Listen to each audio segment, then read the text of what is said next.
What about Okay, so let me ask you a question, Mr. Joe Rogan, Mr. Scientist. Are you saying that we shouldn't Don't do that. Don't call me Mr. Scientist. I'll start mocking you, and it's so much easier to mock you. So are we not? So you don't believe in vaccines? You don't think?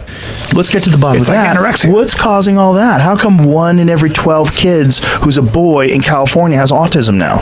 Because that's what's going on. That's what's going on in California, which has one of the strictest fucking vaccine policies. 1 in 12. Did I say vaccines cause autism? Maybe I will have... First of all, I gotta check those stats. Second of all, probably the reason why California has a high rate of quote-unquote autism, because they take it seriously and they examine more kids. Because just because there's a correlation, it doesn't mean causation. Tetanus? No. You need to bail on the tetanus thing, because Suzanne Humphries explained tetanus. She's not a vaccinologist. I know that woman. What are you talking about? So you're saying she's a medical doctor that absolutely understands tetanus. She said tetanus, all you have to do is keep the wound open and clean it. Oh, that's bullshit. It's not bullshit. God, it's not bullshit. Do you know how many people die of tetanus every year? Very few. I'm not familiar with Dr. Susan Humphries, but I don't think she said all you gotta do is just wash the wound and you're good. I'm pretty sure washing the wound definitely helps, but I'm pretty sure in some cases it could definitely lead to tetanus. Okay, so Joe Rogan's probably exaggerating what Dr. Susan Humphries said. Again, I don't know who the doctor is, but I don't think all you gotta do is just wash the wound and you're okay. Everyone's okay. I'm pretty sure even if you wash the wound, depending on how deep it is, it could probably lead to tetanus in some instances. So let me ask you a question, Mr. Joe Rogan, Mr. Scientist. Are you saying that we shouldn't Don't do that. Don't call me Mr. Scientist. I'll start mocking you, and it's so much easier to mock you. So are we not? So you don't believe in vaccines? You don't think we should have vaccines? It's not that I don't believe in vaccines. What are you saying? It's I don't think you should give a kid a Hep B vaccine when they're a baby. Different subject. No, MMA vaccine is absolutely connected to a host of serious, debilitating fucking problems that kids have gotten from them. All right, so now here we go again.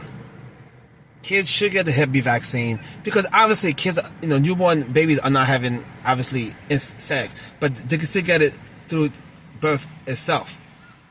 Okay, so yes, kids getting Hep B vaccine is actually a good thing. Okay, come on, what are we doing here? There's a lot of problems because they don't test vaccines in a double-blind, placebo-controlled setting. They test them against other vaccines. You know that, right? Yes, I do. At some point, it becomes unethical if we know a vaccine works and then we purposely don't give it to a certain group of people because of something, okay? But don't just say all vaccines don't go through a rigorous double-blinded study, okay? Yes, a lot of them do. But at some point, if we know that this vaccine actually works, it's unethical to purposely give a group of people a vaccine or don't give them a vaccine knowing that it works or has high efficacy. It's not true that the only way babies get Hep B is through sex. Like, what do they think we think? The vaccination process can prevent post-exposure that turning into long-term Hep B. Woo! Yo, please stop. Yes. No, I won't. I know you think it's just. I've heard Susan Humphries. This is a long conversation that we're not going to have on this podcast because I'm going to get angry because I've researched this for years. Right. Let's just. But you're not a scientist. I don't have to be a scientist to know that. Yes, you do. No, Brian, shut the fuck up. I don't have to be a scientist. I don't have to be a scientist to know the only way babies get hepatitis B is when they're having sex with each other. Man, you don't even have to open a history book.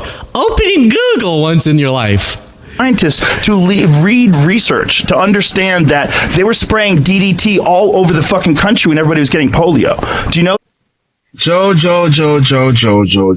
Polio is caused by a virus, not DDT. And did you know before DDT was even invented, there was cases of people having polio hundreds of years ago. Did you know that? Way before DDT was invented. It's caused by a virus, Joe. And Brian is right. You're not a scientist. You're not a medical professional or researcher. You don't know shit when it comes to this stuff, man. You think you do, but you don't, Joe. You don't. And it's okay. It's okay. But my issue is you have a huge platform. You come on your platform and spread lies, misinformation about something you know nothing about. I know some of y'all Joe Rogan fans are gonna get mad and, oh, who are you? Who are you? Who I'm supposed to be? And then you're gonna ask, who am I? So here we go again. I'm an acupuncture physician in Miami, Florida. I have a bachelor's in biology, a bachelor's in health science, a master's in, Chinese medicine, acupuncture, and I'm an acupuncture physician. I was also a college professor teaching acupuncture medical students. Okay, so I've been in the medical field for about 30 years. So I know you're gonna ask who am I? Those are my credentials, okay? And even I'm telling you, I don't know it all. I'm not an expert in immunology. I leave that to the experts. See how I did that? I leave it to the experts. Even though I'm in the health field, I'm not an expert in immunology or cardiology, etc., etc., etc. I leave it to the experts. So Joe Rogan, you're definitely not an expert in none of those things.